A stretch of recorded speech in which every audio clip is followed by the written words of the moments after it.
And God showed me a vision of the end time. Listen to me. I was taken from this end to the sky and heaven open. As I stood in between earth and heaven, this is me. It's just like you're on a door and you can jump and I can fall on the earth. And I'm looking at heaven. As I looked down, I saw 6 angels that were sent from heaven to go to the earth to collect Prophet TB Joshua. Listen well to me. I'm telling you only what I want. I will not say what I did not say. I saw the angels coming up like rocket. 3 holding this his left hand. 3 angels holding his right hand. Then he was like this. 3 supporting this left. 3 supporting his right. Do you know football cup? He was holding the cup, a trophy. And they were coming up with him. I was looking down like that. I said, wow. God have said they should come and carry Prophet TB Joshua. Look at how they are carrying his hand. I saw the cup he was coming to heaven with. As he entered heaven, I was looking now where those 6 angels were going. I saw them went to the right. I turned on my right. I saw a throne that was God's throne. I could not see the face. All over was light. And I heard the voice speaking from the throne. Take the trophy from him, bring it to me, and take him where he belongs. Another angels who were on the throne, not the 6. The 6 were still in his hand. Some other bigger angels, those were now cherubims. Those who are at the throne of God. They left the throne too. They came now, they took the cup from Prophet TB Joshua's hand. They carried it to the throne of God.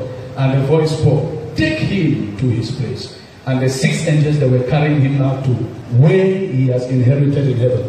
And when I saw that, the heaven locked. I stood now, heaven was closed. I was in the air. The Holy Spirit brought me down. As I landed on earth, I just saw the sea. And a beast came out of the sea. And the Bible spoke to me. What you read in Revelation, this is what will happen. After he will leave the earth, the Antichrist will come. And I saw the beast came out, and the beast transformed into a prophet with a long garment. And the voice spoke to me, that is the false prophet. He was the true prophet. Even you, don't be deceived. The voice spoke to me. That is the false prophet. I started going behind. I said, Lord, we are finished. Is this how this world will end? Immediately I saw a line. Thousands of men of God, prophet, apostle, pastor, evangelist, and demons stood with a bucket like paint. They dip inside on man of God's forehead. 666. They are writing on men of God. As they are writing, I began shaking. Oh Lord.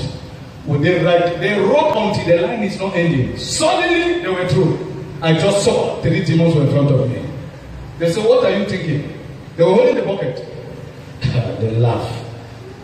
They say, we know what you are thinking. You are thinking in your heart that, shall they write it on my head? Yes or no? They made to me like that. Oh no. We will not write it on your head, but be careful. We are watching at you. The least mistake you make, we will write it on your head. So as I'm talking to you, I don't know the day, but Prophet TB Joshua will leave this world. I've given the prophecy. There is a day, mark me, Prophet TB Joshua, God is preparing him, and he will leave the earth. And when he leaves, all this you have Kwashoko Christianity you are making is more dangerous for you. You did not hold on to truth. It's worse for you. You will go astray. You will not even know what is truth again, what is not what? Truth. You will not even know. Anything will be truth for you. And they mentioned to me, we are watching at you. The day you make an error, we will write on your head. They're just making like you are mocking somebody. Fame and money. We are watching at you. And I brought it. I took my Bible, I wrote it. Pride, fame, money. That is why you see me getting humble every day. Satan can go up, come down. He will not do anything with your salvation if you are obedient to Christ. That is the only grace and the highest grace you need. Remember, the Bible says, seek ye first the kingdom of God and all his righteousness. That is the most important. Every other thing shall go added. Well, forget about things. It means that's the most important thing. For me to be able to seek first the kingdom of God. That's the most important thing. So as I'm standing here, I know that hell is looking at me like this. As shepherd, God said, take care of the sheep over which I've made you what? Shepherd and overseer. Feed them. This is the feeding I'm feeding you. Don't say I'm not feeding you. This is the food I'm giving to you. What makes you a Christian is your commitment with Jesus. When that commitment is not there, you are not yet a Christian.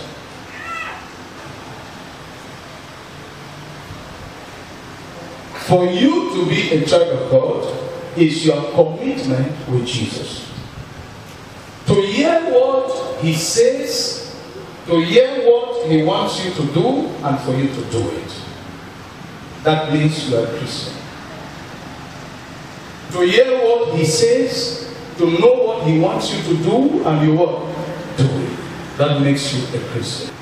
Revelation 1:18. I am the living one. I was dead, and now look, I am alive forever and ever.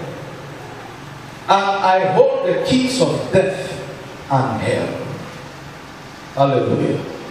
Drop your Bible and listen to me. Teach them to obey all what I have taught you. I am with you. Later in Revelation, Jesus appeared. The one who spoke to them on earth, he appeared now in heaven. And he said, it is me. I was dead on earth, but now I am alive forevermore. Talk to my people. This means what? There is a God who is living. He said, I am the living one. You are seated here. You hear the experience of the man of God. He prays to God for the spirit of discernment as a prophet. And he was able to know what is in this place. There is a God on this altar we are serving. A living God. I was dead, but I am alive now forevermore.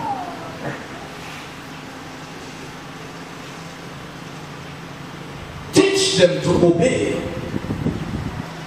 A Christian must have that awareness that there is a voice that comes from God, which we need to attend to.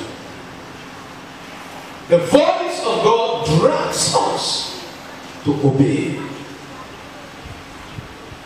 When you don't feel that force dragging you to obey God, to obey him how? What he has said, you are not yet having a relationship with him.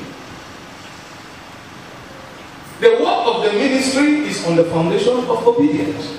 It says, go and make disciples. It means there is no church yet. There is no ministry yet. For you to start church and ministry, this is how it starts. Go and do what? Make disciples. How do you make disciples? How do you make church? How do you make ministry? Preach to them. Teach them about me.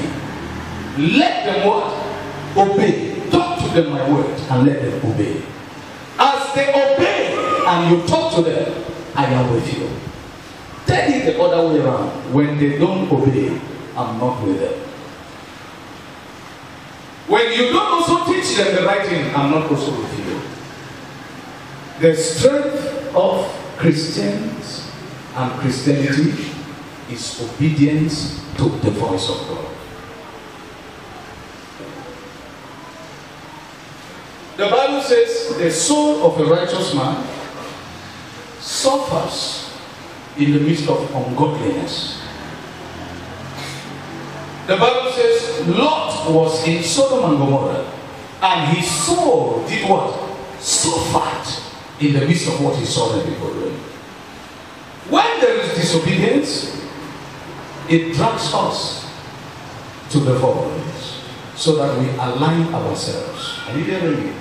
When I saw what I saw, I was not comfortable. I ran to the altar.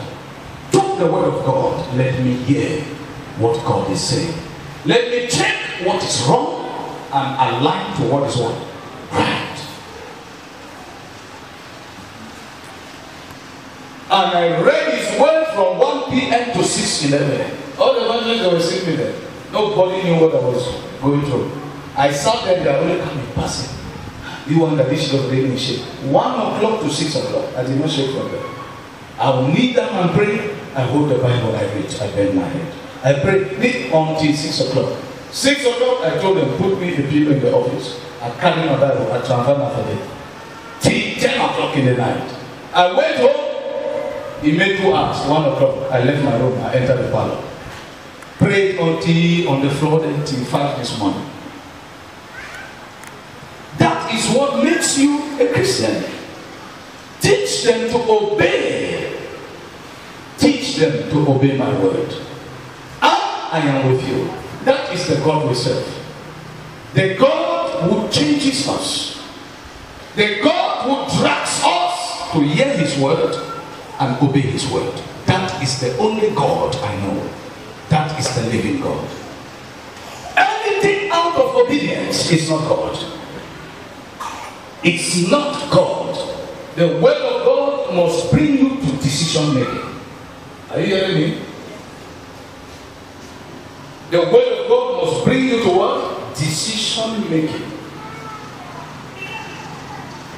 The word of God takes you out of the dominion of sin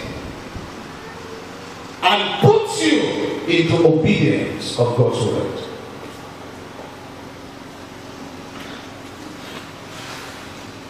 And puts you into obedience of God's word. Jesus says, I am the living one. Listen to me. Jesus is not dead. He died. He has resurrected. He is alive forevermore. That Jesus who is alive, he is right here in our midst. He is looking at you and he's talking to you. Are you obeying him or you are denying to obey? The living God, the living one.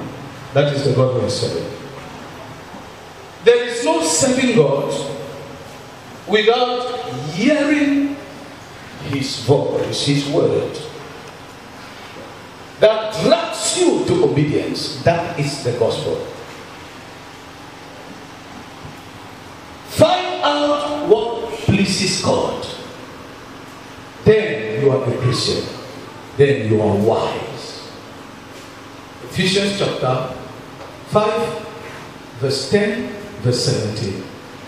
Learn to find out what pleases God. Then you are a Christian. Then you are wise. I repeat, Ephesians 5, verse 10 and verse 17. Learn to find out what pleases God. Then you are a Christian. Then you are wise. Find out what pleases God. That is what makes you a Christian.